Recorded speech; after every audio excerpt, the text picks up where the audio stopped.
2026 चालू होण्याआधी हा व्हिडिओ तुम्ही बघितला पाहिजे आणि सेव्हसुद्धा केला पाहिजे, कारण तुम्हाला माहीत नसलेले सिक्रेट मी आज सांगणार आहे, जे तुम्हाला 2026 या नवीन वर्षात येणारे हेल्थ गोल्स पूर्ण अचीव करायला मदत करेल. तुम्हाला सांधेदुखी असो, डोकेदुखी असो, हातपाय दुखणे असो, मळमळ असो, चक्कर असो, अपचन असो, असे कोणतीही प्रकारची तक्रार असली तरी हे सिक्रेट तुमचं खूप फायद्याचं राहील. कारण रोज पायी चालल्यामुळे तुमचे हे सगळे त्रास कमी होणार आहेत. पायी चालण्यामुळे सगळ्यात मोठा फायदा भेटतो तो म्हणजे आपल्या शरीरातला वाताचे अनुलोमन होते. आपल्या शरीरातले जास्तीत जास्त आजार हे वात विकृत झाल्यामुळे होतात.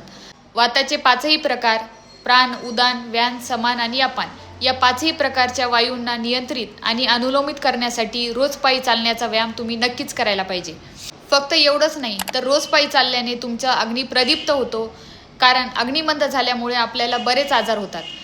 त्याचबरोबर बल वाढते, आयुष्य वाढते आणि ज्यांना शरीरातील युरिक ॲसिड वाढल्यामुळे छोटे छोटे सांध्यांमध्ये सूज किंवा ठणका राहतो त्यांनी तर पायी चालण्याचा व्यायाम हा नक्की करायचा आहे. धन्यवाद.